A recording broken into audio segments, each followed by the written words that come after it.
नमस्ते दोस्तों। आज मैं आपको बताने वाला हूँ महा उपाय कैसे दिवाली की रात के दिन अमावस्या पर अपने पितरों को प्रसन्न करें और इतने चमत्कारी उपाय जिसको करने से आपकी हर एक मनोकामना पूर्ण होगी।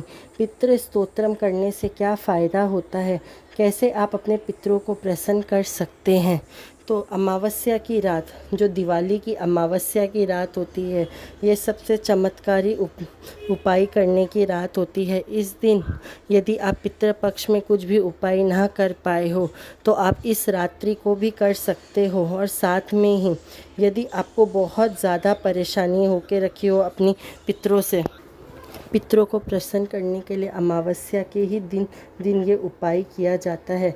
तो अमावस्या के दिन अपने पितरों को अमावस्या के दिन अपने पितरों को कैसे खुश करें और क्या क्या उपायों से आप खुश कर सकते हैं, तो चलिए जानते हैं। संध्या के समय जब आप सब काम कर चुके हो तो आपको ना अपने चौराहे, अपने घर के जो एंट्रेंस दरवाज़ा होता है या एंट्रेंस गेट होता है, ना आगे ना पीछे, उस समय आपको जो है पितरों के नाम का एक घी का दीपक जलाना चाहिए।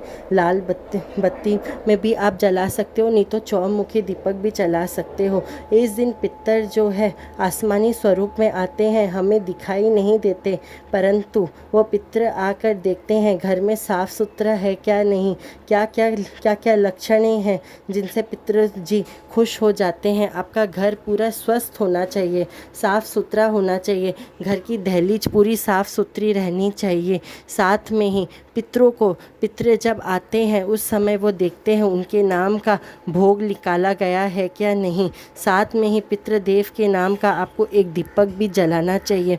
यह दीपक जो है, यदि आपको पता है आपके पितर, यदि आपके इसी साल किसी की मृत्यु हुई है या फिर आपके कोई भी पूर्वज जिनकी मृत्यु हुई है उनके नाम से, नहीं तो आप अपने घर के ना दहलीज के आगे ना दहलीज के पीछे, दहलीज के ऊपर ही आपको चौमुखा दीपक जलाना चाहिए। और नहीं तो आप एक मुखी दीपक भी जला सकते हैं।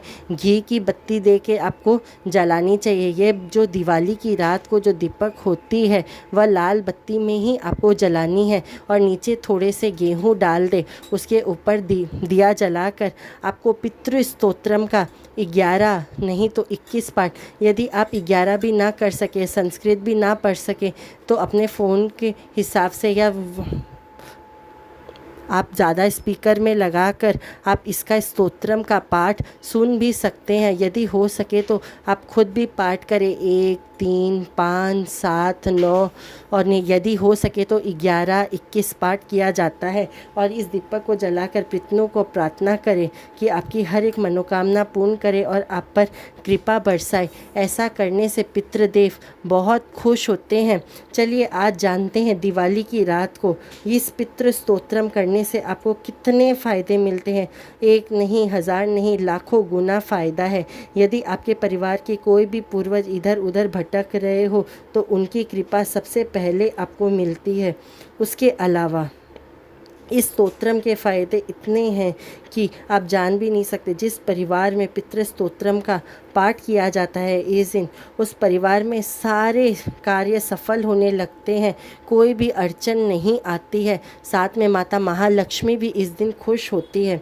जो भी साधक नियमित इस दिन से शुरू करके यदि आज के दिन और प्रत्येक अमावस्या 11 पाठ करे और प्रतिदिन एक स्तोत्रम का पाठ करे, उस साधक को या उस घर के व्यक्ति को, जो भी उस व्यक्ति में करे, यदि उसका नौकरी और व्यापार में तरक्की मिलने लगती है, साथ में यश बढ़ता है और जिस कार्य में भी वह हाथ देता है उसी कार्य में प्रसिद्धि मिलने लगती है। इस स्तोत्रम का यदि पूरा समूह परिवार मिलकर यदि पाठ करे एक साथ ही, अमावस्या के दिवाली के रात के समय, प्रदोष काल के समय यदि इसका पाठ किया जाए, उस परिवार को सुख समृद्धि मिलती है और घर में कभी कहला लड़ाई झगड़ा नहीं होती और बहुत बड़ा शांति का वातावरण बना रहता है। और साथ में ही पुत्र वंश भी आगे बढ़ता है। एक साथ ही कोई को भी बीमारी नहीं लगती है। यदि आपके कुंडली में पितृ दोष हो बहुत ज़्यादा, कोई भी कारण से दोष लग रहा हो, शनि नीच के कारण या बृहस्पति नीच के कारण लग रहा हो, तो अमावस्या दिवाली की रात के दिन यदि पितृदोष स्तोत्रम का यही दोष को निवारण करने के लिए यह स्तोत्रम बहुत ही लाभकारी होता है और जिस कारण से व्यक्ति के कुंडली में पितृदोष बनता है वह भी कम होने लग जाता है। इस स्तोत्रम के निश्चित बहुत रूप के फायदे हैं। यदि किसी भी व्यक्ति को स्वप्न में बार बार पितृ दिखते हो या पितृ परेशानी हो रही हो पितृ के कारण, या आपको बहुत ज़्यादा अंचल आ रही हो, कार्य क्षेत्र आपका नहीं बन रहा हो, तो इस दिन पितृ स्तोत्रम का पाठ करना चाहिए। तो इससे बहुत ज़्यादा लाभ मिलते हैं और पितृ शांति, पितृ की आत्माओं को शांति मिलती है तो आपके सारे कार्य बनने लगते हैं, जीवन की सारी परेशानियां ख़त्म हो जाती है, परिवार में स्वस्थ रहते हैं, सब प्रसन्न रहते हैं और पितृ की मुक्तियाँ हो जाती है, पारिवारिक में शांति बनी रहती है और पितृ प्रसन्न हो गए तो देवी देवता भी उस घर में आके निवास करते हैं और आप लोगों पर खूब कृपा बरसाते हैं। तो यदि आप ये वीडियो यहाँ तक देख रहे हैं तो आप लाइक शेयर कमेंट ज़रूर करें और साथ में यदि ये वीडियो यहाँ तक देखे हो तो आप ज़रूर जय माता दी कमेंट करें और आप चाहे तो ये उपाय कर रहे हो तो दिए गए नंबर पे हमें आप फ़ोटो वीडियो भी शेयर कर सकते हो। धन्यवाद।